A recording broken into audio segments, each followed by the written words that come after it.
तो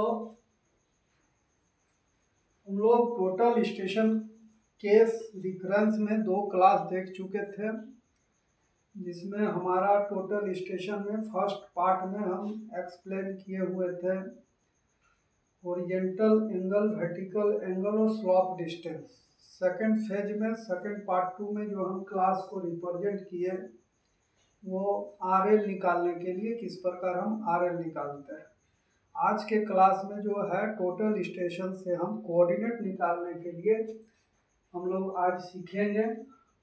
तो यहाँ पर जो टॉपिक है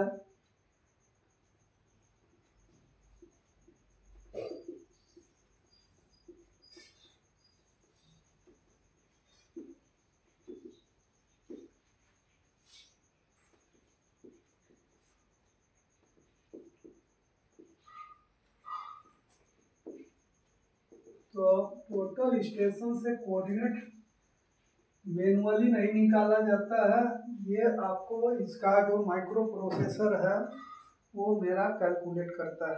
ठीक है, तो इसमें पहले हम लोग ये एक्सिस को समझ लीजिए कि इसमें किस प्रकार जो है हमारा वर्क होता है। तो एक्सिस को समझने के लिए यहाँ पर देखिए, ये मेरा जीरो पोजीशन है, यानी कि 0 डिग्री होता है और इसको हम नॉर्थ लाइन भी कहते हैं। 0 डिग्री या इसको हम नॉर्थ लाइन भी कहा जाता है, जो वर्टिकल लाइन में आता है। ये मेरा 90 डिग्री, ये 180 डिग्री और ये 270 डिग्री, क्लोजिंग इज 360 डिग्री। तो इस फेज का जो कोऑर्डिनेट होता है वो मेरा प्लस प्लस होता है। ठीक है, नॉर्थ और ईस्ट के बीच है। और सेकंड जो होता है कोऑर्डिनेट, ये जो होता है मेरा माइनस और प्लस होता है। यदि लैटिट्यूड और डिपार्चर के सेंस में देखें तो, अब यदि डिपार्चर और लैटिट्यूड के सेंस में देखेंगे, ये जो पोजीशन है एन और ई का पोजीशन है। यदि हम प्लस माइनस देखें तो ये मेरा ई और एन का पोजीशन होगा, ईस्टिंग नॉर्थिंग का पोजीशन होगा। तो यदि इसमें हम कोई पोजीशन में जाते हैं तो ये सपोज दैट नॉर्थिंग ईस्टिंग का पोजीशन में आया, और प्लस प्लस जो है वो भी मेरा ईस्टिंग और नॉर्थिंग का पोजीशन होगा, क्योंकि दोनों प्लस प्लस है। इसमें देखिए डाटा में क्या रहता है, इसका एक्सेल डाटा में ट्रांसफर होता है ईस्टिंग नॉर्थिंग या नॉर्थिंग ईस्ट है ना। तो उसमें साइन जो होता है वो एक्सचेंज हो जाएगा उसी। और यदि ये पार्ट में जाते हैं तो इसमें हो गया माइनस और प्लस, जो मेरा है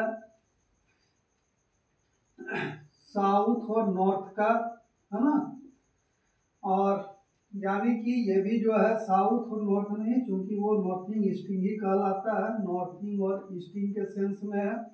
क्योंकि हमारा नॉर्थ और नॉर्थिंग जो है ये भी नॉर्थिंग एक्सिस होता है, ये भी नॉर्थ एक्सिस होता है। यानी कि ये माइनस है, लेकिन माइनस लिखना है, लेकिन ये प्लस एक्सिस। तो नॉर्थ एक्सिस ये भी मेरा है नॉर्थ एक्सिस, और ये जो मेरा है ना ईस्ट एक्सिस। तो दोनों एक्सिस जो है ये कंप्लीट ईस्ट एक्सिस होता है, कंप्लीट नॉर्थ एक्सिस होता है, समझे। तो नॉर्थ में आपको यदि माइनस है तो वो साउथ समझना है, और ईस्ट मतलब जो है प्लस समझना है। इसमें जो है आपका, और यदि आप प्लस माइनस रखते हैं तो ये जो हो गया आपको प्लस माइनस यदि रखते हैं तो इसमें आपको ईस्टिंग और नॉर्थिंग का पोजीशन आएगा। और यदि ये एक्सिस में हम जाते हैं तो ये एक्सिस में मेरा जो हो गया प्लस और माइनस, यानी कि ये नॉर्थिंग और ईस्टिंग का पोजीशन है। अदर हैंड यदि हम ईस्टिंग का लिखते हैं तो माइनस और प्लस लिखना होगा, जो ईस्टिंग और नॉर्थिंग का पोजीशन होगा। डाटा पर डिपेंड करेगा कि ये किस तरह का डाटा है। तो हमारे पास जो कोऑर्डिनेट है, कोऑर्डिनेट हमारा इस एक्सिस में भी निकलता है, ये एक्सिस में भी निकलेगा, ये एक्सिस में भी निकलेगा, वो एक्सिस में, केवल इसमें साइन पर फॉलो करना है। ये मेरा 0 का पोजीशन है। ये टोटल रिवोल्यूशन जो है 0 से 360 का पोजीशन बनता है। ठीक है, जहाँ ये वैल्यू जो है 0 से 90 का वैल्यू पकड़ेगा आपको, ये वैल्यू जो है 90 से 180 का वैल्यू पकड़ेगा, और ये वैल्यू जो है आपका इस एक्सिस का, क्योंकि ये सारा क्वाड्रेंट सिस्टम में है, ये सारा जो होता है क्वाड्रेंट सिस्टम में होता है, ये होता है 180 से 270 का वैल्यू, और ये जो वैल्यू आएगा आपका 270 से 360 का वैल्यू आपको ये पकड़ेगा। इस तरह से मेरा चारों एक्सिस का डायग्राम आपका फॉर्म हुआ। अब यहाँ पर जो हम चाह रहे हैं कि हमारा कोऑर्डिनेट किस तरह निकलेगा, तो प्रीवियस क्लास में कुछ हम लोग देख चुके हैं जिसका यहाँ इस्तेमाल होगा। ठीक है, तो ये हो गया, मान लीजिए फिगर ए, और नेक्स्ट फिगर जो हम कोऑर्डिनेट कैलकुलेशन करने जा रहे हैं वो फर्स्ट क्वाड्रेंट में कैलकुलेट करने जा रहे हैं, है ना। तो फर्स्ट कोऑर्डिनेट में ये जो मान लीजिए मेरा इंस्ट्रूमेंट स्टेशन है, और इससे मेरा जो है ये रिफ्लेक्टर स्टेशन है, जहाँ पर रिफ्लेक्टर रखा हुआ है। तो ये जो हो गया मेरा इंस्ट्रूमेंट स्टेशन, है ना, ये हो गया इंस्ट्रूमेंट स्टेशन, ये हो गया रिफ्लेक्टर स्टेशन, ये दो स्टेशन है मेरा। और ये हॉरिजॉन्टल एंगल जो है, ये हॉरिजॉन्टल, तो एच ए इसको हम लोग सूचित करते हैं, HAR भी कहीं लिखाता है, कहीं HA भी लिखाता है। ये इसका हॉरिजॉन्टल एंगल हुआ जो ये 0 से 90 के बीच जो है मूव किया है। तो इसमें जो हमारा लैटिट्यूड और डिपार्चर का जो फंडा मिलेगा, मेरा लैटिट्यूड और डिपार्चर का फंडा जो मिलेगा, ठीक है, तो लैटिट्यूड ये जो हो गया मेरा डिपार्चर हो गया, यानी कि डी ईस्ट, है ना, डिफरेंस डिपार्चर कहलाता है 2 पॉइंट का। और ये पोजीशन जो है मेरा यहाँ से यहाँ तक DE का पोजीशन है। ये डायरेक्ट जो है उसका सॉफ्टवेयर यानी कि माइक्रो प्रोसेसर ही करता है, मैनुअली नहीं करना पड़ता है। ये काम यदि थियोडोलाइट वगैरह से लेते हैं तो थियोडोलाइट जो है हम लोग मैनुअली कैलकुलेशन करते हैं, अदर हैंड ये डायरेक्ट कोऑर्डिनेट और RL ये डायरेक्ट गिवन करता है। तो ये जो हो गया मेरा D नॉर्थ, ये दो पोजीशन हमको प्राप्त करना है। ये आपका हो गया फिगर मान लीजिए B, इसी के आधार पर आपको जो है कैलकुलेशन हो रहा है। अब यहाँ पर इसका जो कोऑर्डिनेट है I ईस्ट, है ना, IN और IZ, जिसमें इसका कोऑर्डिनेट और RL हो गया। इसका कोऑर्डिनेट हम लोग IZ ऑलरेडी देख चुके हैं। और ये रिफ्लेक्टर है, तो रिफ्लेक्टर का RE, है ना, रिफ्लेक्टर RE यानी कि ईस्टिंग है, ये नॉर्थिंग है, और ये RZ है। इस तरह से इसका कोऑर्डिनेट है। ये कोऑर्डिनेट हमारा निकालने के लिए, चूंकि यहाँ का कोऑर्डिनेट ऑलरेडी गिवन होगा, ये इंस्ट्रूमेंट स्टेशन, ये रिफ्लेक्टर स्टेशन का। Instrument station already question coordinate जो है शिफ्ट किया जाता है, गिवन किया जाता है, पुट किया जाता है डाटा में, और इससे हम लोग रिफ्लेक्टर जहाँ जहाँ रखते हैं उसका डाटा जो है प्राप्त होता है, यानी कि कोऑर्डिनेट्स जो होता है पॉइंट्स का वैल्यू प्राप्त होता है आपका।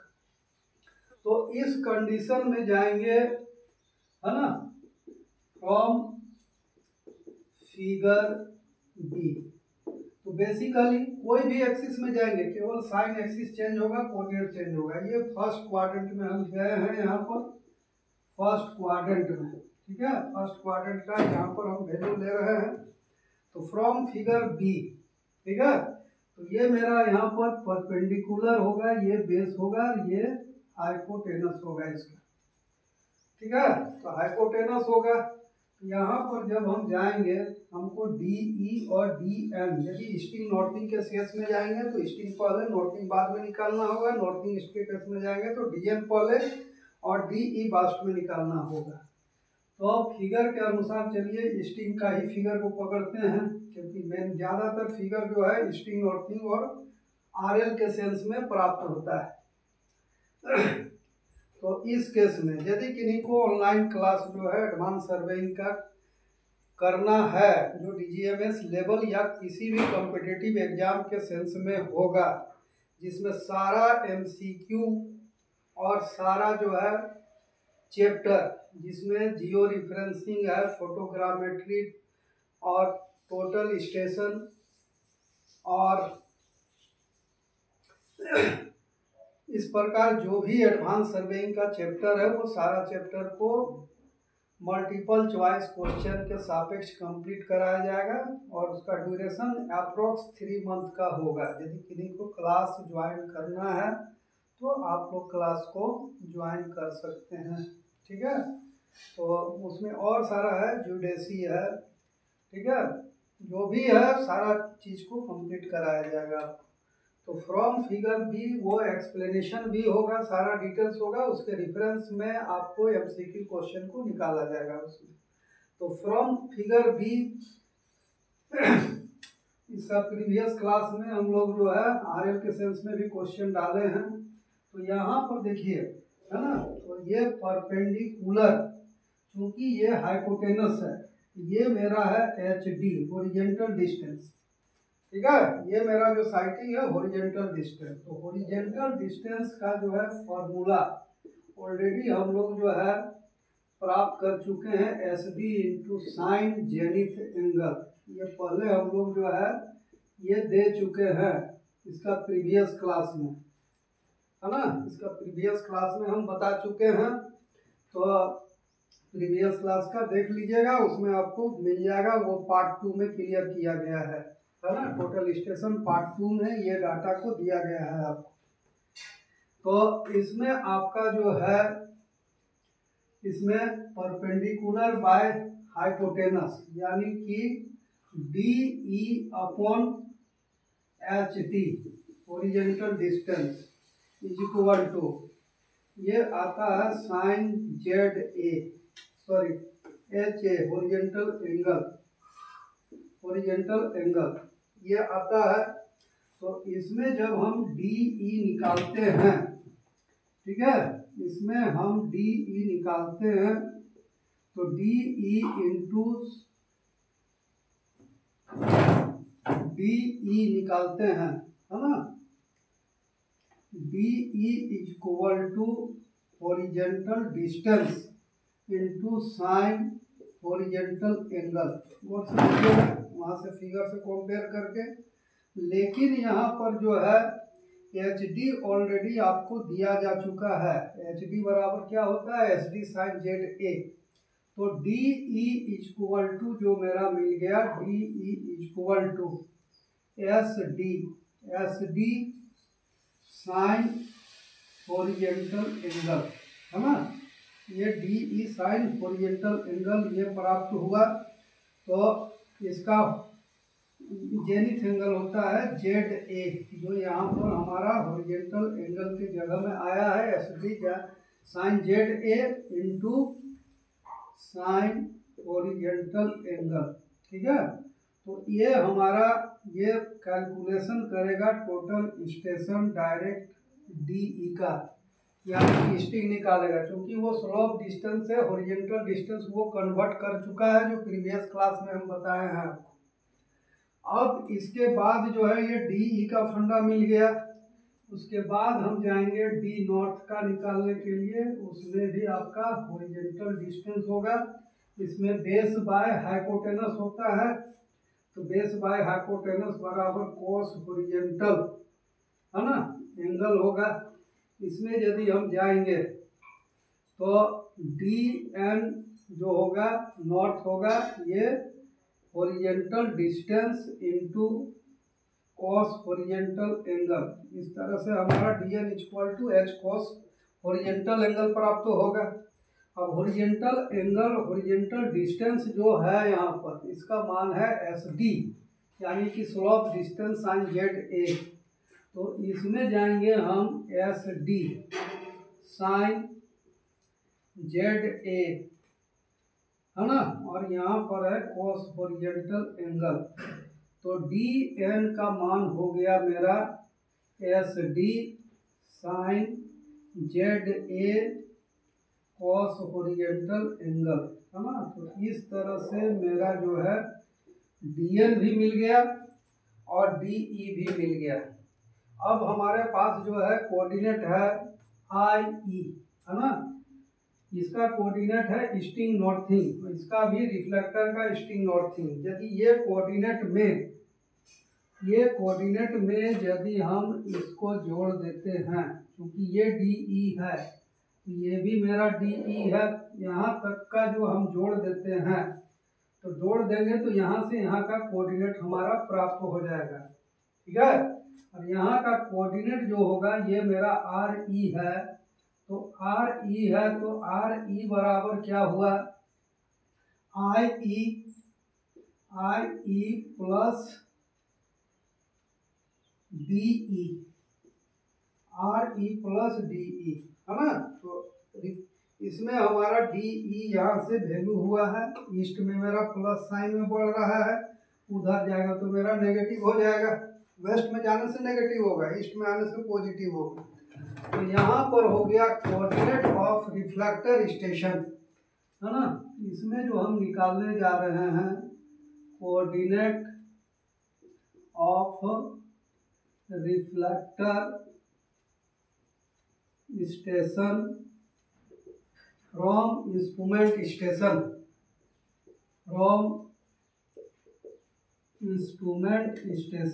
इंस्ट्रूमेंट स्टेशन से हम कोऑर्डिनेट को निकालने जा रहे हैं।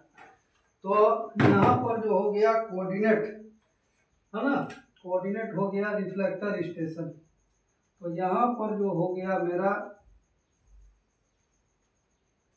कोऑर्डिनेट ऑफ रिफ्लेक्टर स्टेशन, है ना, जो निकाल रहे हैं, यहाँ पर निकालेंगे RE, रिफ्लेक्टर स्टेशन का है ईस्टिंग, बराबर क्या हो गया IE, जो आपका कोऑर्डिनेट ऑलरेडी गिवन होगा, RE जो है कोऑर्डिनेट आपका जो है गिवन होगा, है ना।